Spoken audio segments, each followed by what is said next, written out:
Assalamualaikum warahmatullahi wabarakatuh. Halo semua, apa kabarnya? Kita ketemu lagi dengan Leila Mona Ganim. Hari ini saya akan mengajak untuk mengelaborasi komunikasi itu penting nggak sih untuk karir? Seperti apa sih karir-karir yang mungkin bisa kita ambil di dalam bisnis komunikasi? Oke? Banyak banget, karenanya saya cuma akan membahas sebagian kecil saja, ya. Nah, untuk itu saya akan mengelaborasi di sini. Judulnya adalah komunikasi dan berbagai peluang. Teman-teman semua, komunikasi itu menempati bagian sangat penting dalam kehidupan manusia. Manusia tidak dapat tidak berkomunikasi, pasti berkomunikasi. Diam pun dia berkomunikasi. Nah, lalu karir-karir apa aja ya yang bisa kita kembangkan dengan kita mengambil jurusan komunikasi? Banyak banget. Salah satunya kerja di perusahaan.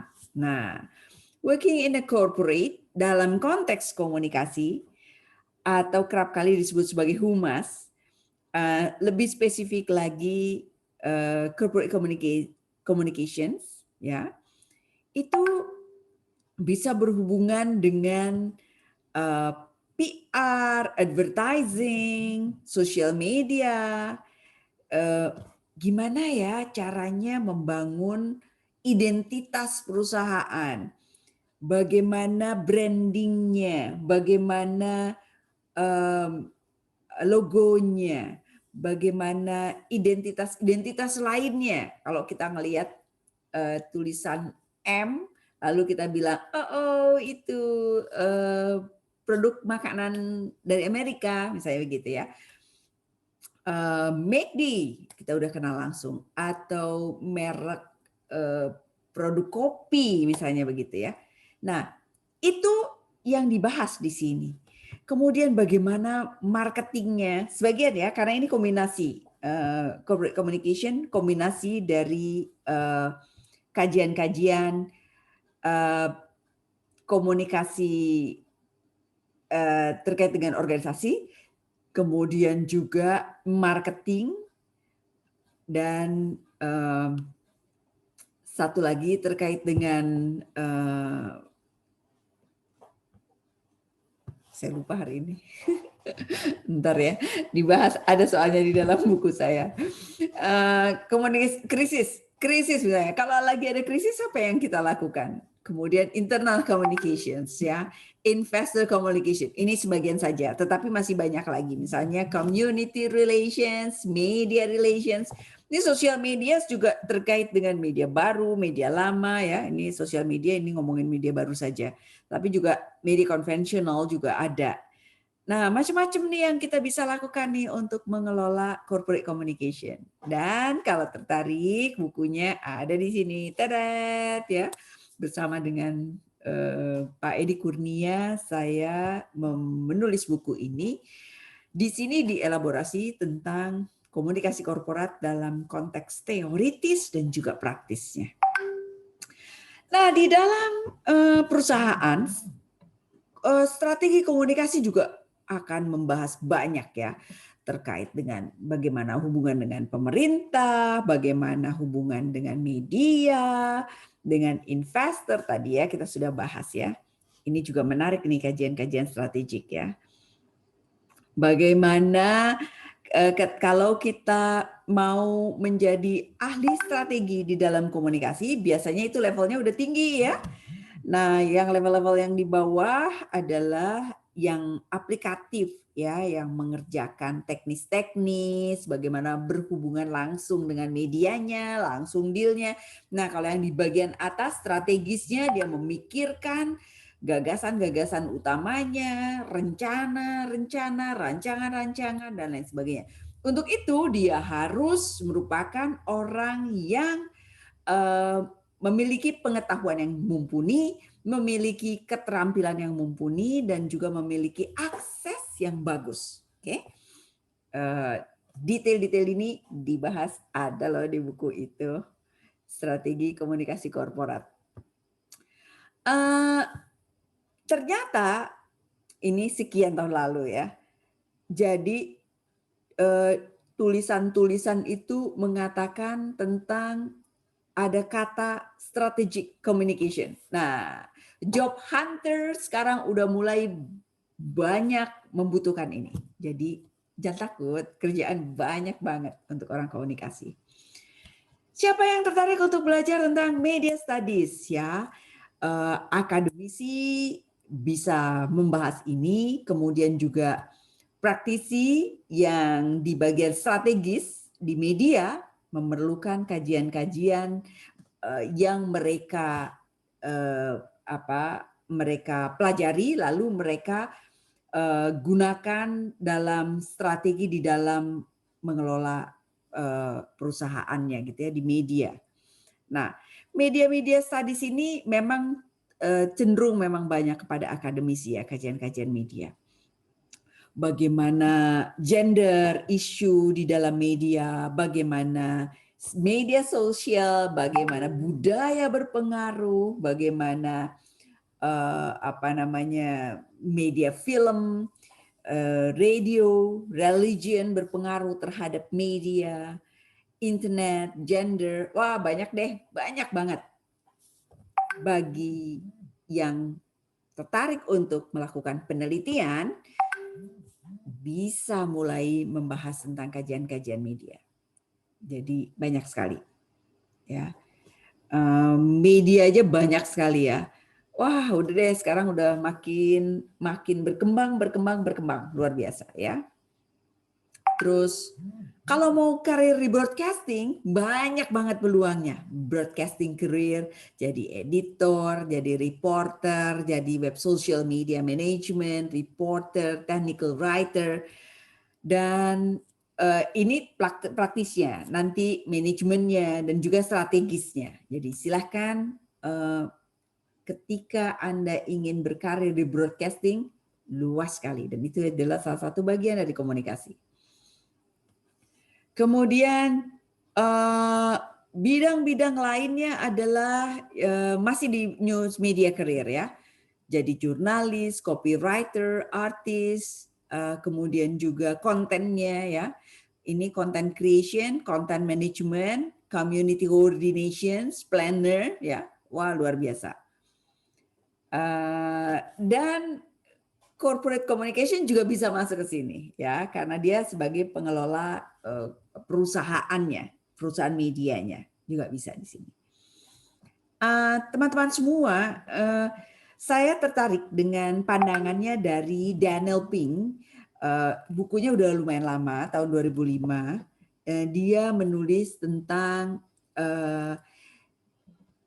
moving from the information age to the conceptual age. Ini kalau kita lihat di abad ke-18, di masa ini adalah masa agriculture. Orang bercocok tanam, bekerja di ladang, di wilayahnya sendiri gitu ya. Jadi agraris itu penting sekali. Ketika mulai adanya temuan-temuan teknologi dan lain sebagainya, maka masuk industrial age ya. Mulai banyak perusahaan-perusahaan, factory workers, factory, pabrik-pabrik, industri luar biasa berkembang pesat. Kemudian di abad ke-20 itu masuk information age. Jadi orang-orang bekerja di bagian ranah informasi, komputerisasi makin berkembang, robot dan lain sebagainya. Sekarang di abad ke-20 ya, abad ke-20 itu conceptual age. Jadi creator dan empathizer. Ini bidang-bidang yang juga sangat kuat di komunikasi. Ini bagian yang kuat komunikasi dan ini juga sangat lebih kuat komunikasi. Jadi mencipta, mengkombinasikan nota kanan, nota kiri, menghasilkan pesan-pesan yang yang empatik dan lain sebagainya. Jadi saat ini adalah masa dari orang-orang komunikasi mendapat tempat yang sangat-sangat strategis. Branding, advertising, ini memerlukan kreativitas, memerlukan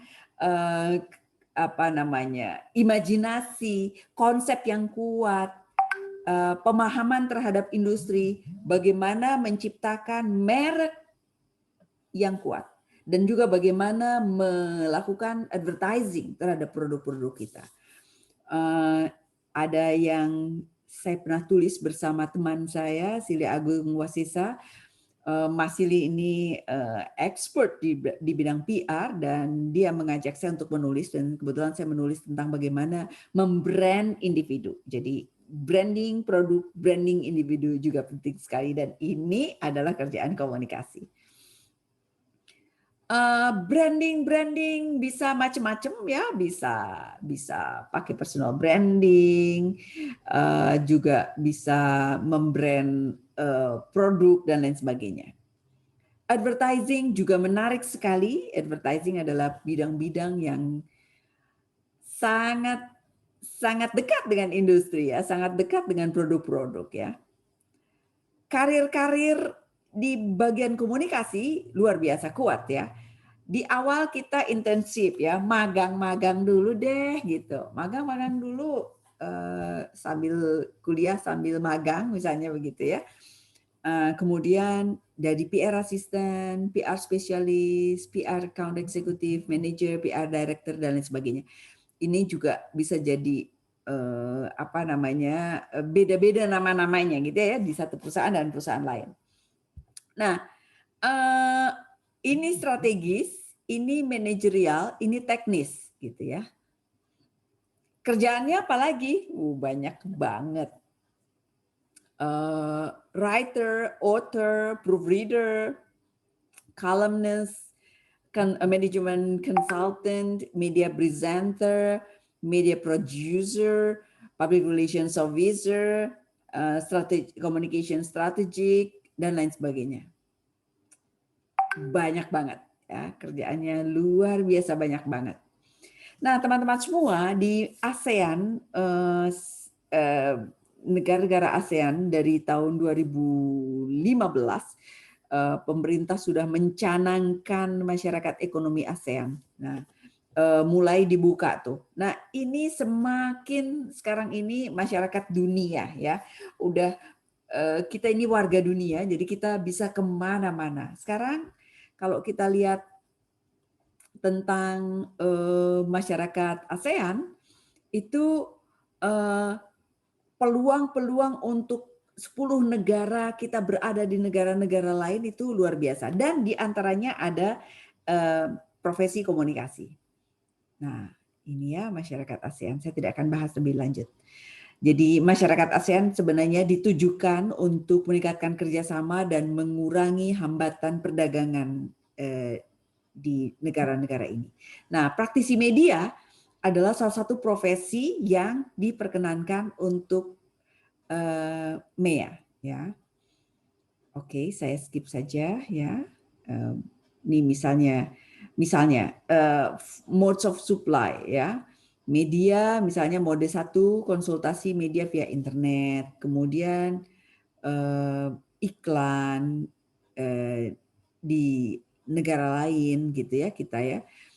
Kemudian ahli iklan Indonesia bekerja di luar negeri, kemudian perusahaan PR asing buka di Indonesia.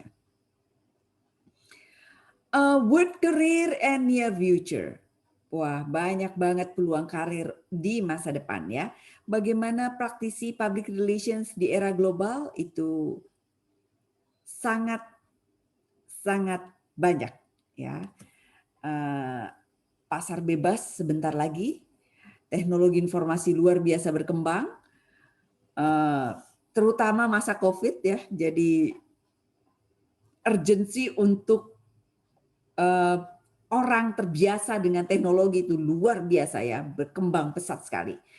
Terus kemudian perubahan politik, ekonomi, sosial, alat transportasi dan lain sebagainya saat ini mungkin alat transportasi makin ini ya, dibatasi ya karena adanya COVID ya. Tetapi teknologi informasi luar biasa berkembang pesat.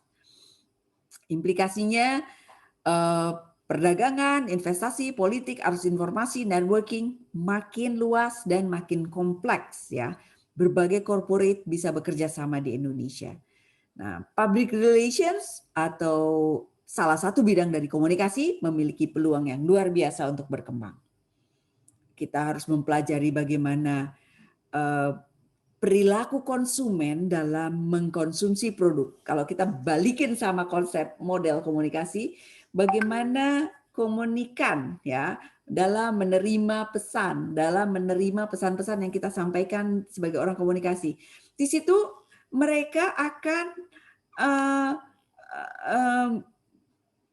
membeli produk kita atau mereka menjadi tertarik pada produk kita, memberikan dukungan. Setelah apa? Setelah kita memahami mereka, setelah kita memahami culture, kebiasaan, dan lain sebagainya.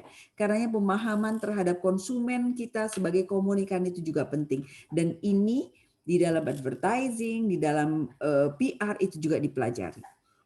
Digital marketing luar biasa berkembang pesat saat ini. Digital marketing sekarang dibanding konvensional sudah sangat ditinggalkan, meskipun masih ada, masih dimanfaatkan. Nah, peluang kampanye yang lebih baik, implikasinya dengan digital marketing, orang bisa campaign banyak hal dengan lebih mudah. Kemudian perilakunya lebih dapat diukur. Kemudian hasilnya lebih dapat dilihat dengan return on investment juga, ya. Kemudian strategi pemasaran digital makin luas ya. Kita bisa menggunakan berbagai medium komunikasi, menggunakan Facebook, Twitter, Instagram, dan lain sebagainya. Dan untuk itu sekali lagi kita harus memahami tentang konteks sosial budaya dari target pasar kita.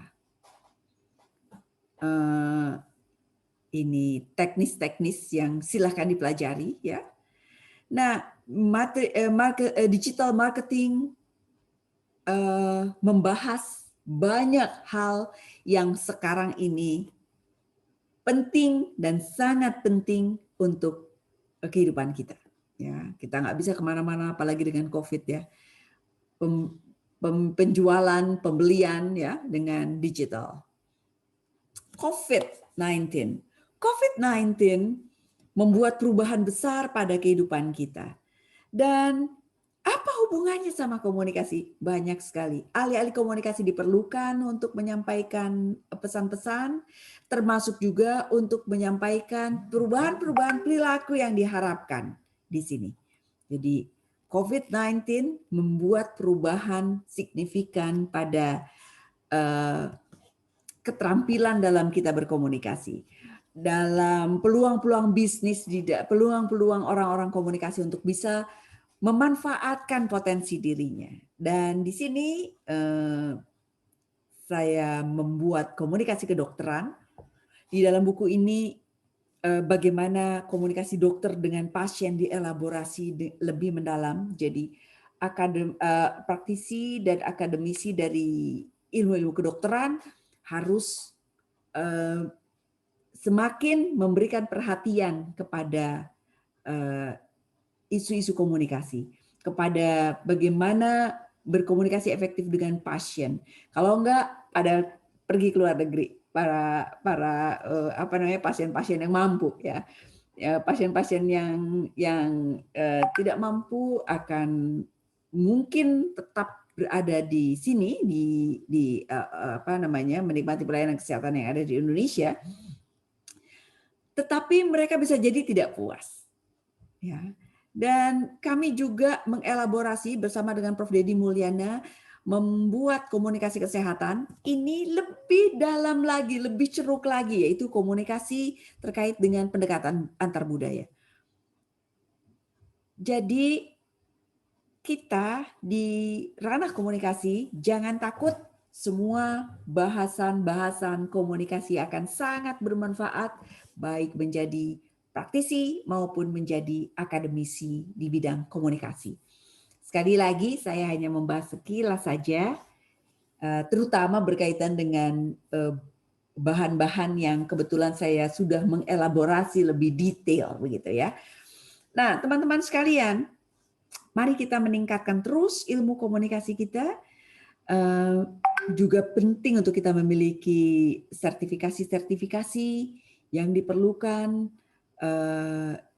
terutama terkait dengan komunikasi, sehingga dalam praktis kita memiliki modal untuk meyakinkan bahwa kita adalah orang yang kompeten. Mastery is a journey. Jadi menjadi expert, menjadi ahli adalah sebuah perjalanan.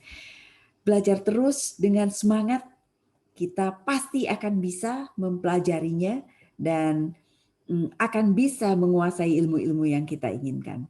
Jadi jangan memiliki mental anti mastery, tidak ingin belajar, tidak ingin mengembangkan diri, karena ini akan mencegah keahlian dan mengancam banyak hal, termasuk kesehatan, pendidikan, karir, hubungan ekonomi, bahkan peradaban dari nasional, peradaban Indonesia, peradaban dunia.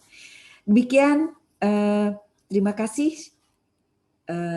Semoga tertarik untuk mendengarkan bahasan-bahasan berikutnya. Terima kasih.